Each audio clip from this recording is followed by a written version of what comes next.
Bonjour mes frères et sœurs. Au nom du Père et du Fils et du Saint-Esprit, Amen.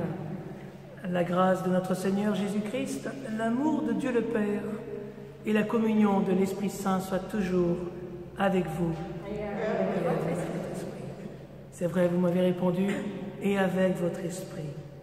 Vous savez, cette belle phrase, elle est tirée de la Bible elle-même, de Saint Paul, de 2 Corinthiens 13, 13. Effectivement, le prêtre la prononce au début de la messe, où nous parlons déjà d'esprit, et surtout de l'Esprit Saint. Mes frères et sœurs, comme le souligne le catéchisme de l'Église catholique, dans les chapitres 1091 à 1112, la mission de l'Esprit Saint est de préparer l'Assemblée à rencontrer le Christ, de rappeler et de manifester le Christ à la foi de l'Assemblée, de rendre présente et d'actualiser l'œuvre salvifique du Christ par sa présence et sa puissance transformante. En faisant ce signe de croix, nous signalons notre appartenance au Christ, mort sur la croix par amour qu'il avait pour les hommes, et nous demandons la manifestation de la puissance et de l'amour de Dieu à travers ces 3 personnes. Oui, mes frères et sœurs, c'est vrai, nous parlons souvent du Père et du Fils, mais nous oublions qu'entre le Père et le Fils, il y a le Saint-Esprit. Un seul Dieu en 3 personnes. C'est vrai que ce sujet de la Trinité, qu'on traduit par 3 unités, c'est un sujet bien large et complexe. Mais prenons 2 exemples de la nature pour essayer de comprendre la beauté de ce mystère. Si vous prenez un trèfle à 3 feuilles, il y a bien 3 feuilles, il n'y a pas 3 trèfles. Donc une plante avec 3 petites feuilles, et ça en fait une seule. Un autre exemple, prenons-nous, hommes et femmes. Quand nous prenons un exemple tel que nous, quand vous regardez un frère ou une sœur, vous voyez qu'une seule personne, c'est vrai. Mais regardez, notre être, qui est unique, est composé de 3 grands éléments. Une parole, un esprit et une âme. Effectivement, quand nous nous regardons, nous ne disons pas en face de moi j'ai 3 personnes, mais j'ai une personne qui a une parole, un esprit et une âme. Les 3 en une seule personne. Effectivement, regardons ce qui est écrit dans le livre de la Genèse. Dieu dit, faisons l'homme à notre image, selon notre ressemblance, dans le livre de la Genèse, le chapitre 1, verset 26.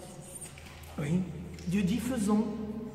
Cela ne veut pas dire qu'ils sont plusieurs dieux, mais un seul, qui agit par tout son être. La conception de l'homme et la beauté de son environnement montrent un Dieu plein d'amour. Avant de nous créer par son esprit, Dieu prépara l'univers et la terre à notre venue.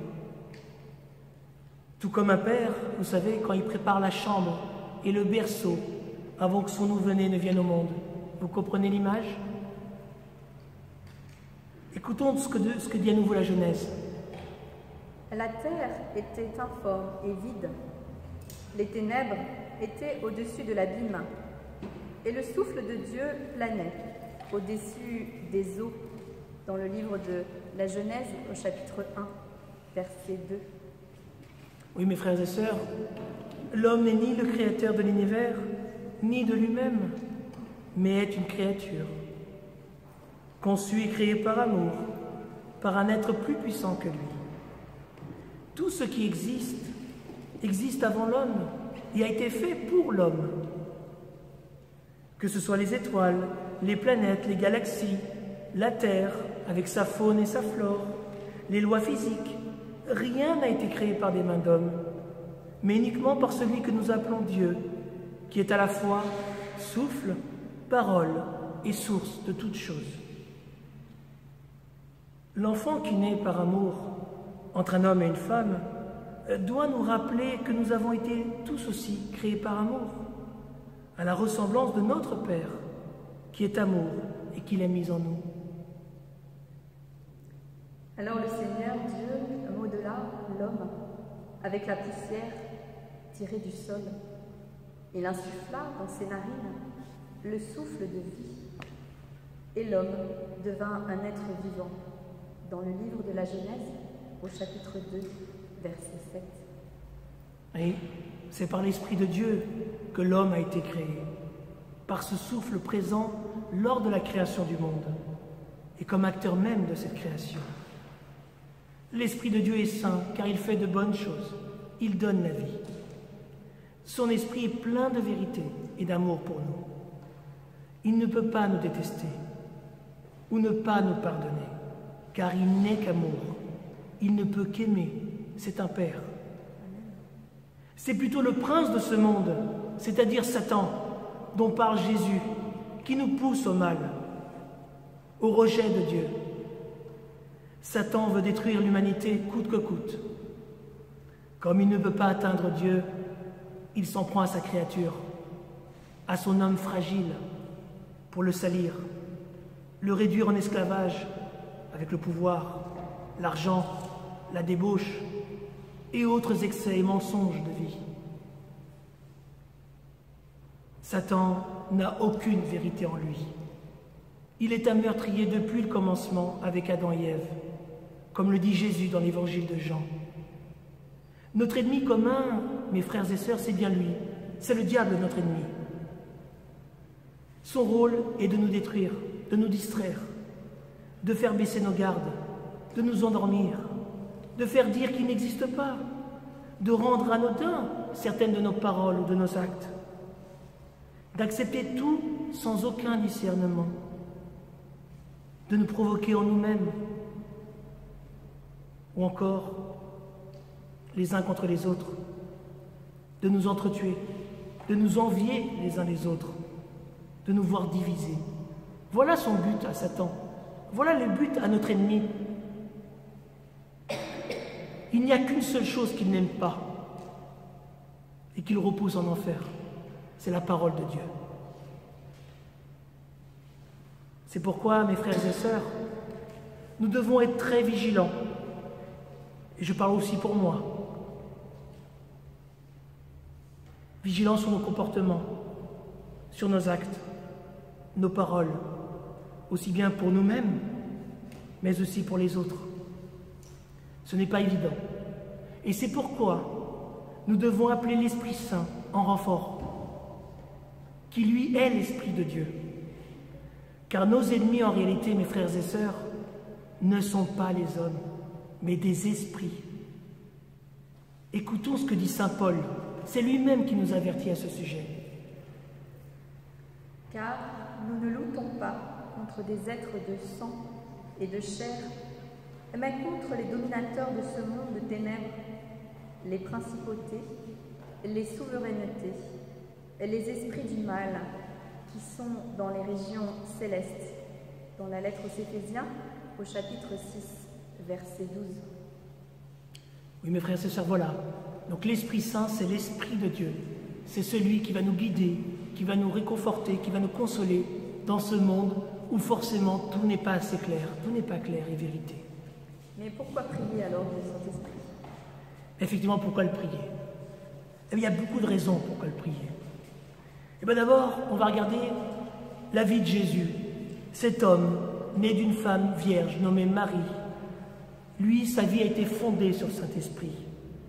De sa conception à sa résurrection, en passant par la mort sur la croix, sa vie à Jésus a toujours été guidée par le Saint-Esprit.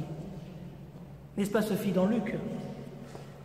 Il est écrit dans les Saintes Écritures: l'Esprit du Seigneur est sur moi, parce que le Seigneur m'a consacré par l'onction. Il m'a envoyé porter la bonne nouvelle aux pauvres, annoncer aux captifs leur libération, et aux aveugles qu'ils retrouveront la vue, remettre en liberté les opprimés. Dans le livre de Luc, l'Évangile de Saint Luc, au chapitre 4, verset 18. C'est vrai. Jésus a reçu de Dieu cette belle mission, cette belle et sainte mission. Mais tout comme chacun de nous, nous en avons une.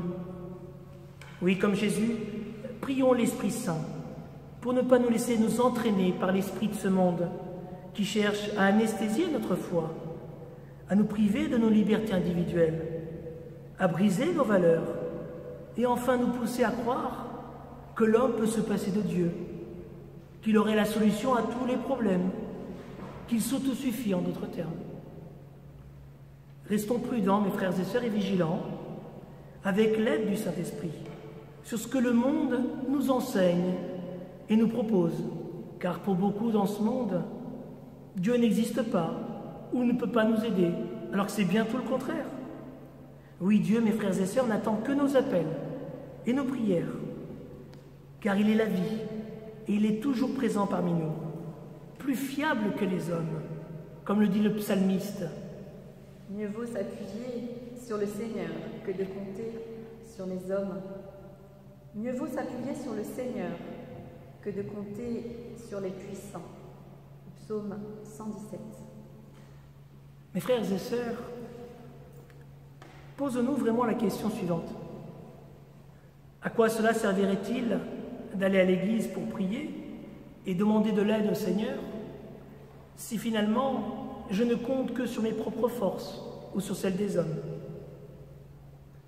Que la mort de Jésus, mes frères et sœurs, ne soit pas vaine pour nous tous. En tant que chrétiens, nous ne pouvons pas prendre à la lettre les conseils et ordonnances du monde et laisser ceux du Christ de côté. Cela n'aurait aucun sens et notre foi n'aurait plus lieu d'être. Nous sommes chrétiens car nous croyons et nous sommes convaincus que Jésus enseigne la vérité, mais aussi qu'il peut tout guérir, nos blessures physiques comme spirituelles. Qu'est-ce que dit Matthieu, sa fille? Croyez-vous que je puisse faire cela? Ils lui répondirent, oui Seigneur. Alors il leur toucha les yeux en disant, que tout se passe pour vous, selon votre foi. Évangile Saint Matthieu au chapitre 9, versets 28 et 29. Ah, des miracles que Jésus faisait, il en faisait plein. Et tout n'a pas été raconté dans la Bible. Jésus faisait des miracles quasiment tous les jours. Et oui, mes frères et sœurs, tout ce que fait et propose le monde dans sa progression de la connaissance des choses n'est pas toujours bon à prendre. Certes, il y a eu de bonnes choses, mais ça n'a pas été toujours le cas.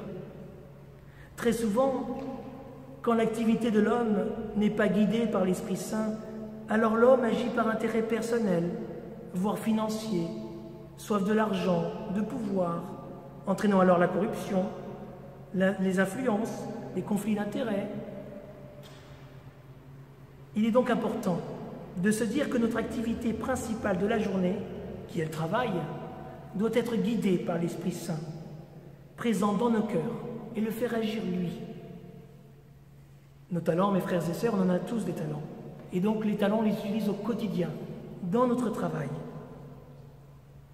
Peu importe ce que nous faisons, tout travail est important du moment que nous le faisons avec l'aide de l'Esprit Saint. Si tous les hommes s'appuient réellement sur l'Esprit Saint, le mal de notre monde, avec ses divisions, ses jalousies, ses comparaisons, ses envies, eh bien, n'aurait jamais autant progressé. Pour tout ce que nous faisons au quotidien, demandons au Seigneur ses conseils, son appui et son éclairage. Oui, car nous avons tous besoin de discerner. Tous besoin de discerner dans notre activité. Pourquoi nous faisons cette activité-là? Est-ce bon pour moi et pour les autres? Le travail que je fais correspond-il à mes valeurs? Va-t-il à l'encontre de ma foi et de l'enseignement du Christ?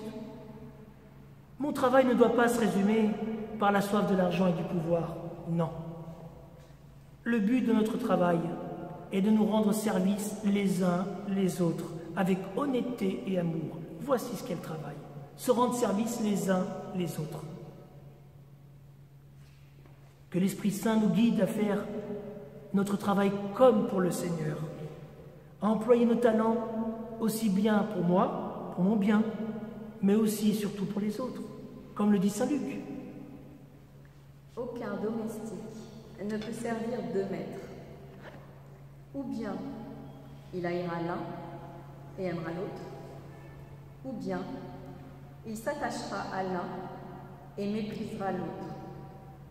Vous ne pouvez pas servir à la fois Dieu et l'argent. Dans l'Évangile selon saint Luc, au chapitre 16, verset 13. Donc faisons notre travail avec honnêteté. Chaque travail mérite salaire, c'est vrai. Mais posons-nous vraiment les vraies questions, l'essentiel pour nous. C'est vrai, ce monde change et évolue. Mais encore faut-il qu'il évolue dans le bon sens. Et ce n'est pas toujours le cas. Les choix que font le monde ne sont pas forcément alignés sur les miens, sur ma foi, mes convictions, mes valeurs, ma liberté de dire oui ou non, pour ne pas prendre des décisions trop vite, trop rapides ou forcées, surtout quand cela concerne ma santé et ma vie. Tournons-nous toujours vers Jésus, car il nous comprend. Il a vécu ce que nous vivons, et même plus douloureux encore. Et c'est pour cela que si nous le choisissons comme sauveur, il nous aidera et nous apportera la paix, je vous le dis en vérité. Et Jean nous le dit encore. Je vous ai parlé ainsi, dit le Seigneur, afin qu'en moi vous ayez la paix. Dans le monde, vous avez à souffrir, mais courage. Moi, je suis vainqueur du monde. Amen. Dans le livre de Saint Jean, au chapitre 16, verset 33. Moi, je suis vainqueur du monde. Quelle belle phrase que nous devons tous nous répéter. Jésus est venu nous annoncer cette vérité et nous accompagner dans cette vie. Ne l'oubliez jamais, mes frères et sœurs. C'est d'ailleurs une phrase que je répétais très souvent dans mes ténèbres. Moi, je suis vainqueur du monde. Prends courage, Bruno. Prends courage, Maria. Prends courage, Madame Castel. Prenez courage tous, mes frères et sœurs. Jésus est là. Ayons donc foi, mes frères et sœurs, en Jésus et en sa puissance, et en la puissance de Dieu. N'éteignons jamais la lumière. Prions les uns pour les autres. Prions pour la paix. Espérons toujours. Ne désespérons jamais. Dans nos ténèbres les plus sombres, mes frères et sœurs, appelons la Vierge Marie, notre maman, qui a cru, elle, en la puissance de Dieu.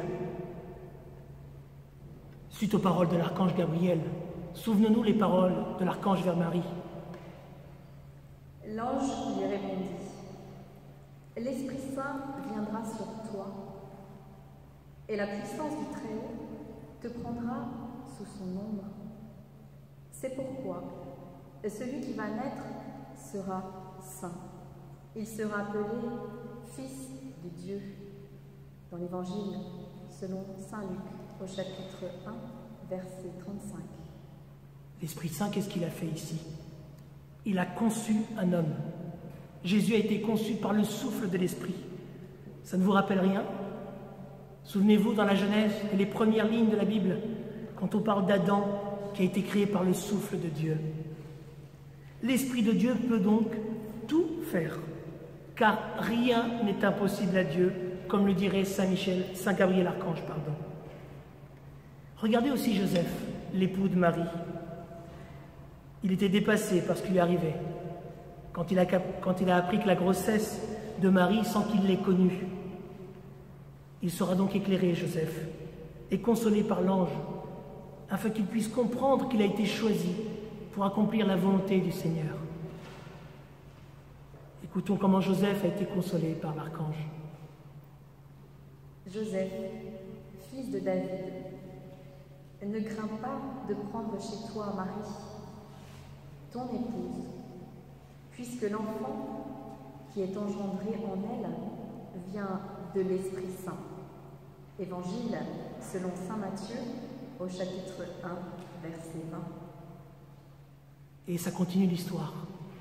Regardez maintenant la visitation à sa cousine Élisabeth. Marie était heureuse et remplie de l'Esprit Saint, qu'elle chantait dans son Magnificat « Exulte mon esprit en Dieu, mon Sauveur ». Oui, Marie ressentait toute la puissance de Dieu, toute la sainte puissance de Dieu. Et tout comme nous, effectivement, quand nous recevons Jésus dans l'Eucharistie, lorsqu'elle est arrivée chez Élisabeth, regardons maintenant comment l'Esprit Saint agit en Élisabeth et en Jean le Baptiste. Regardez comme Jean le Baptiste recevait alors un baptême de l'Esprit Saint dès le ventre d'Élisabeth. Écoutons ce que dit Luc. Or, quand Élisabeth entendit la salutation de Marie, l'enfant tressaillit en elle. Alors, Élisabeth fut remplie d'Esprit Saint. L'Évangile selon saint Luc, au chapitre 1, verset 41. Nous voyons ainsi, mes frères et sœurs, que lorsque l'Esprit Saint agit, il le fait aussi bien en nous qu'autour de nous. Lors de la présentation de Jésus au temple, l'Esprit Saint a réalisé le souhait de Siméon. Oui, ce bon vieux Siméon avait espéré demander au Seigneur de voir un jour le Messie d'Israël. Il l'a attendu toute sa vie. Quelle espérance et quelle foi surtout. Sous l'action de l'Esprit, Siméon vint au temple, car mes yeux ont vu le salut. Selon l'Évangile, selon saint Luc, au chapitre 2, verset 27. Voilà comment l'Esprit Saint, depuis la conception, l'arrivée de Jésus sur terre, a pu commencer à Nazareth à faire ses exploits. Et Jésus lui-même, voilà, a été mené toute sa vie par la sainte conduite de l'Esprit Saint. Imaginons la scène du Jourdain. Souvenez-vous, mes frères, essayez d'imaginer cette scène au Jourdain, qui est comme un rappel des 10 commandements donnés à Moïse. Mais cette fois-ci, Dieu ne donne pas les 10 commandements. Il va donner son propre Fils, en qui il dit « J'ai trouvé toute ma joie en lui ». Oui, au Jourdain, mes frères et sœurs, Dieu était présent en ces 3 personnes. La voix du Père résonnant dans le ciel, le Fils représenté par Jésus, et l'Esprit Saint descendant comme une colombe. Nous pouvons voir dans cette scène qu'entre le Père et le Fils, il y a l'Esprit Saint. À cet instant, Jean le Baptiste donne alors cette phrase que le prêtre prononce durant la Sainte Messe. Et quelle est-elle, cette phrase, Sophie? Voici l'agneau de Dieu qui enlève le péché du monde. J'ai vu l'Esprit descendre du ciel comme une colombe, et il demeura sur lui. Évangile selon saint Jean, au chapitre 1, les versets 29 et 32. Voici l'agneau de Dieu, celui qui enlève le péché du monde. C'est Jean le Baptiste qui l'a dit, cette phrase-là. Donc écoutez bien les paroles du prêtre, car elles sont toutes tirées de la Bible, et d'ailleurs de la bouche de certains saints, ou des apôtres, ou de Jésus encore lui-même, forcément. En tant qu'homme sur notre terre, Jésus, cet homme spécial qui a été conçu du Saint-Esprit, ne pouvait pas vivre sans prier, sans rester en contact avec son Père et l'Esprit Saint avec qui il ne fait qu'un, comme nous ne faisons qu'un en nous, avec notre esprit, notre âme et notre parole. Pour maintenir cet éternel contact, Jésus priait beaucoup, comme il nous demande de le faire, parce qu'il sait qu'en priant, nous aurons une aide surnaturelle et surtout sainte, pour recevoir comme lui une joie, une aide, une paix et un réconfort. Face aux adversités de certains scribes et pharisiens qui cherchaient à le nuire, Jésus leur disait que ce qu'il a entendu vient de chez son Père, qu'il ne dit que la vérité et qu'il ne cherche qu'à donner aux hommes amour et guérison.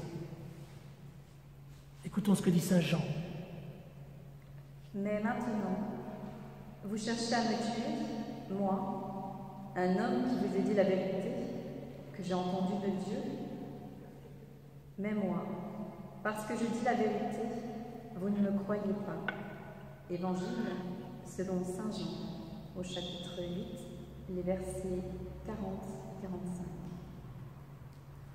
Avant de retourner chez son Père, notre Père, son Dieu, notre Dieu, Jésus avait promis à ses disciples et indirectement à tout homme qui croirait en lui, qu'il enverrait un paraclet, c'est-à-dire un défenseur, ce même esprit qui l'avait guidé.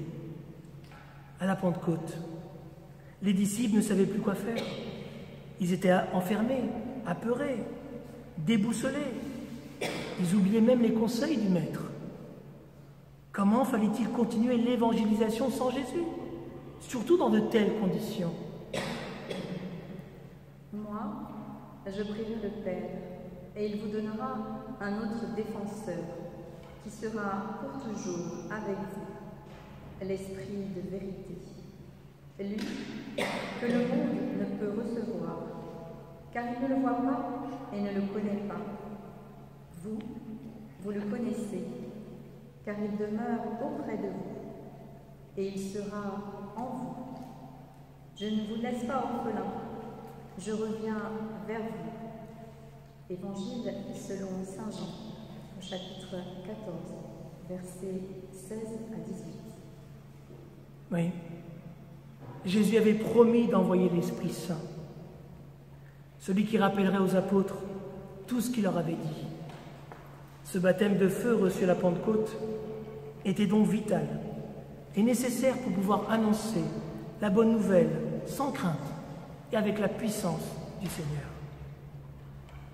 Allez, de toutes les nations, faites des disciples, baptisez-les au nom du Père et du Fils et du Saint-Esprit. Évangile selon saint Matthieu, au chapitre 28, verset 19. Mes frères et sœurs, n'hésitons pas à appeler l'Esprit Saint à tout moment de notre journée et de la nuit. Lors de la Sainte Messe, les prêtres appellent l'Esprit Saint à plusieurs reprises, mais nous n'y faisons peut-être plus très attention. Même si nous connaissons par cœur le déroulé de la messe, essayons d'être attentifs aux paroles prononcées par le prêtre. Essayons de comprendre et ressentir le sens des mots, car ils viennent tous de la bouche des apôtres ou encore du Christ lui-même. Pourquoi je dis cela à titre personnel? Parce que depuis que je fais attention à ce qui est dit, je vis beaucoup mieux ce moment en communion avec l'Esprit Saint et je comprends tout le sens de la Sainte Messe.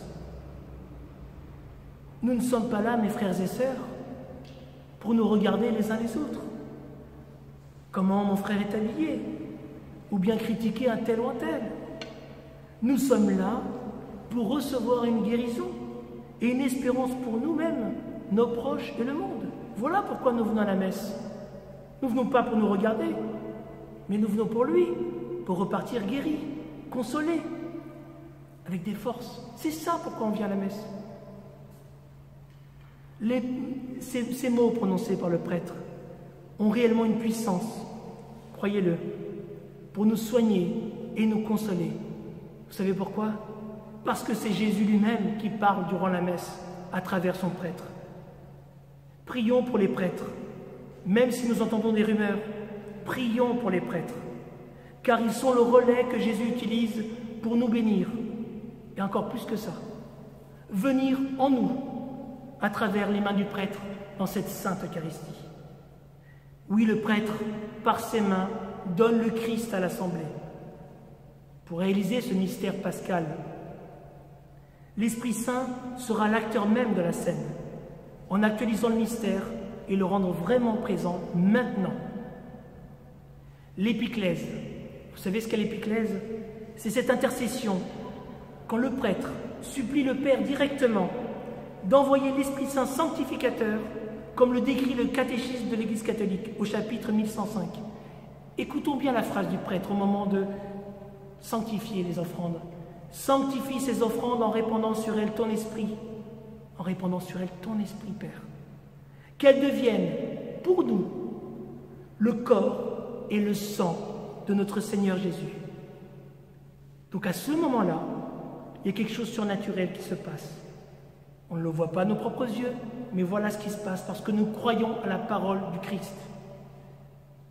Dieu réalise alors ce qui est folie pour les hommes, mais amour pour lui. Donner son Fils par ce vin et ce pain pour tous les fidèles présents. Nous avons besoin du Saint-Esprit. Il est là, présent n'importe où dans le monde. Ce seul esprit qui peut nous aider à ne pas tomber dans le désespoir et à vivre de lui, et non pas uniquement de la chair, comme Jésus aussi dit à Nicodème. Ce qui est né de la chair est chair, et ce qui est né de l'esprit est esprit. Le vent souffle où il veut. Tu entends sa voix. Tu ne sais pas ni d'où il vient, ni où il va. Il en est ainsi pour qui est né du souffle de l'Esprit, selon l'Évangile selon saint Jean, au chapitre 3, les versets 6 à 8.